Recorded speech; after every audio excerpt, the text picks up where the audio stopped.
ايه تاني يا دكتور من المشاكل اللي ممكن تظهر مثلا في وقت مبكر وحضرتك تحب انك تعالجها في هذا الوقت؟ الشفة الأرنبية ده موضوع طبعا الحقيقة مهم جدا جدا جدا، وده يعني عايز أقول ده في صلب كمان جراحات تجميل الأطفال.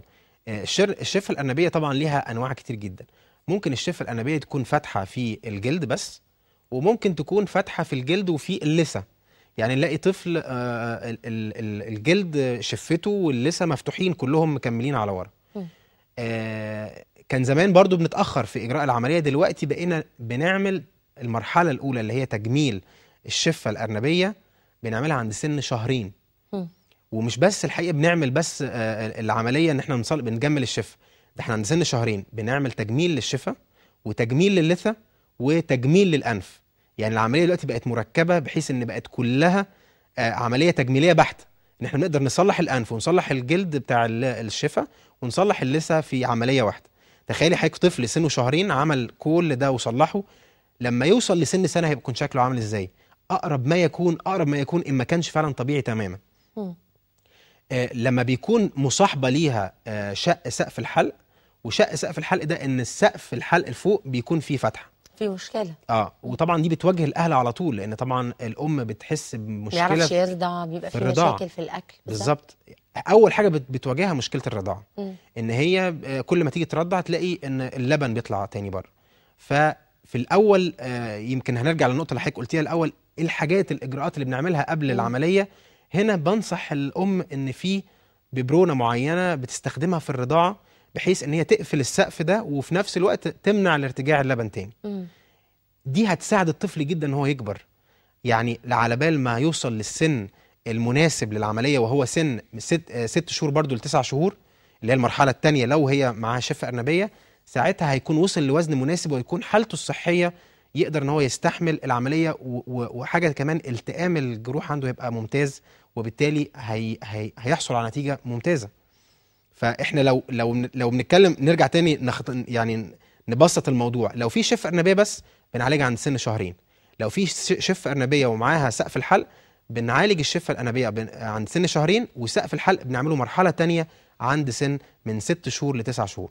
وهنا بقى بيجي دور فريق العمل اللي حضرتك تحدثت عنه، ممكن يكون في طبيب الأسنان موجود مع طبيب الأطفال، بيكونوا ده مهم جدا. عند سن من سنة لسنة ونص بنبدأ نعمل كونتاكت مع دكتور الأسنان عشان يعمل تقويم أو تصليح للثة، وبالتالي ده يساعد على نمو الأسنان بشكل صحيح وسليم.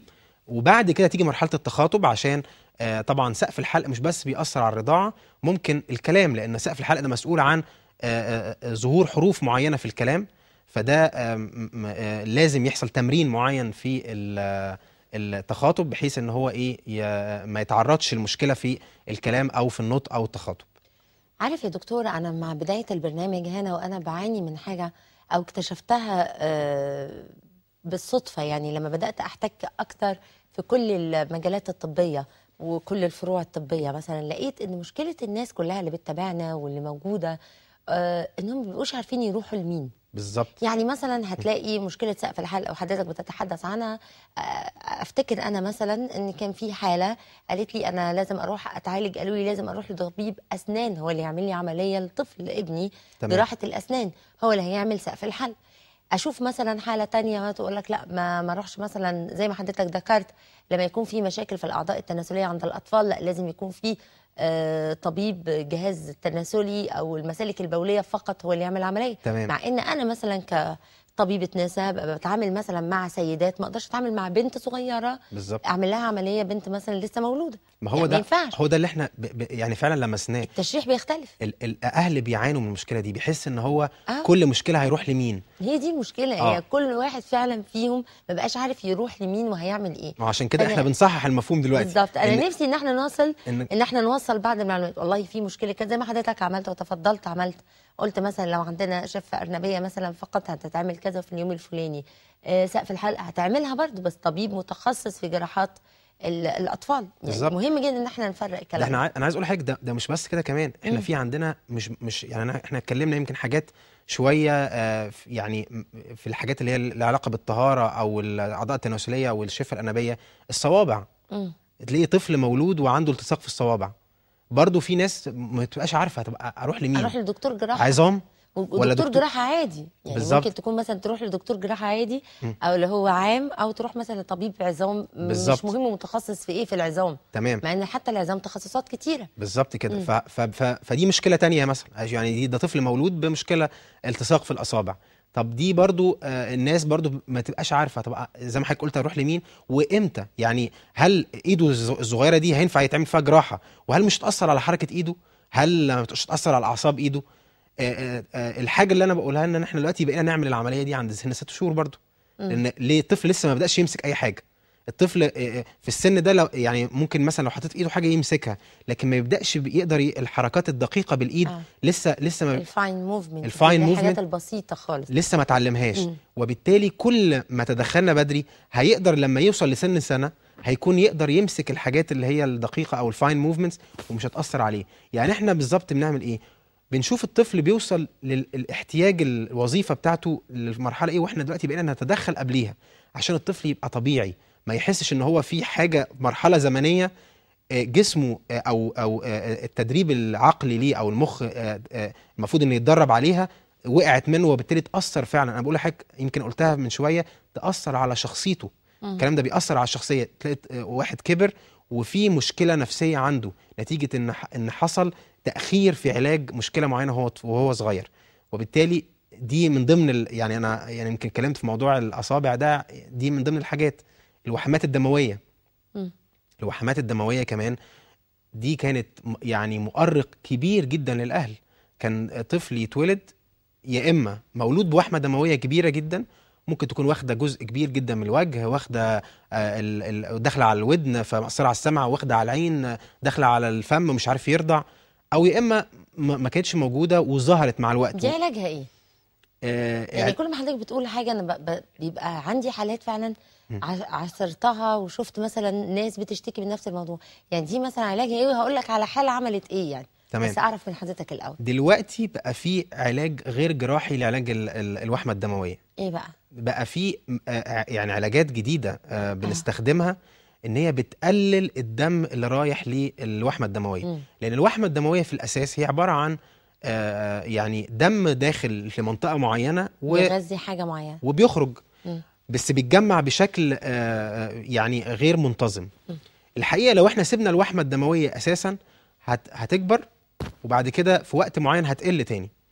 لكن احنا في حالات ما ينفعش نستنى فيها الفترات دي. يعني ما ينفعش مثلا نستنى لحد 9 شهور او سنه لحد ما تكبر وبعد كده تبدا تقل لكبر الحجم، للشكل. ممكن تدخل على وظيفه مثلا زي وظيفه العين زي ما حضرتك دخلت في البدايه، العين او الودن او الفم.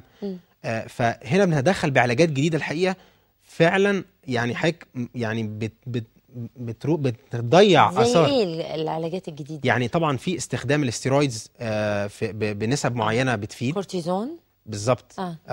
طبعا مش بالحقن، يعني هو الحقن ده مرحله تانية. ده الحقيقه بيعالجها بنسبه كبيره جدا من غير ما ياثر على الوظيفه او الحاله العامه. موضعي يعني؟ لا عن طريق الفم او عن طريق الوريد في حالات كبيره.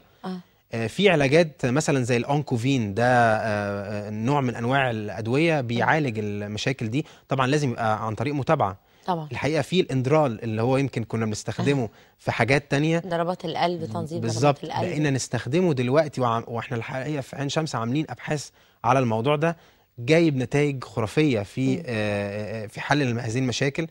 الحاجات اللي بنستخدمها في المناعه زي السيرولومس، ده برضو علاج بنستخدمه لأنواع معينة من الوحمات الدموية، برضو جايب نتائج هايلة الحقيقة معانا. دي مرحلة الحقيقة عالج لنا جزء، العلاجات دي عالج لنا جزء كبير جدا. كنا بنتدخل على طول بالجراحة وممكن ياخد مرحلة أو 2 أو 3. نسبة كبيرة منهم اتعالجت بالأدوية من غير ما نتدخل. في نسبة منهم ساعات بيفضل جزء ما بيروحش خالص. هنا بنساعده بالحقن الموضعي زي الاستيرويدز، الكورتيزون بنبدا نحقن فيها بطريقه معينه بحيث ان هي فعلا بتقللها. طيب في مرحله ثالثه ان احنا ممكن نستعين بالجراحه. يعني في جزء منه لا بالعلاج او بالحقن قل بس ثبت على كده. ساعات بنحتاج بقى ندخل نستأصل الجزء ده ونعمل جراحه تجميليه بحيث ان هو ما يبانش. قد ايه حضرتك وفر ان احنا دلوقتي من 100% كنا بنشيلها بقينا نشيل 20%، يعني قلت من 100% ل 80، بقينا نشيل الجزء اللي هو ال ما 20. سمعتش حضرتك مثلا ذكرت حاجه زي الليزر مثلا؟ ده بقى الجزء اللي انا جاي له بقى في الاخر. اه ساعات بقى بعد كل ده الطفل يحصل على نتيجه مرضيه جدا 90%. مع الوقت بقى لما يكبر يوصل مثلا لسن 10 او 12 اما سنه. يكبر. لا اصل انا يعني كان نفسي ان حضرتك الليزر ده ماهوش مثلا ممكن انك تعمله في وقت مبكر يعني. احنا بنفضل ليه بنعمله في الوقت اللي هو من 10 12 سنه. الجلد الاستيستي بتاعته او اللي زي ما نقول الشده بتاعت الجلد بتقدر تسمح لنا ان الليزر نحصل على نتيجه كويسه. الكولاجين بتاع الجلد هيكون اتكون بطريقه كويسه، وبالتالي يساعد الليزر ان هو يحصل على النتيجه اللي احنا عايزينها. وبالتالي الليزر ده بقى مرحله ثالثه، يعني مرحله متاخره خالص، لكن مش حل مثلا في مرحله متقدمه. كنا زمان يعني بنستخدمه ان احنا ندخل بالليزر نفسه، لان في انواع من الليزر ممكن ندخل فيها جوه الوحمه الدمويه ونعمل لها زي نوع من انواع الكي. بس دلوقتي مع التقدم اللي حاصل بقينا خلاص ما عدناش بنحتاج الليزر غير الليزر الخارجي اللي احنا بنسلطه على الجزء اللي هو فيه مثلا تصبغ معين او لسه فيه لون معين مأثر على الشكل. ساعتها الليزر بيحسن الكلام ده بنسبه كبيره جدا، فما عدناش بنلجأ للليزر التدخل اللي هو المبكر ان هو يدخل جوه الوحمه الدمويه.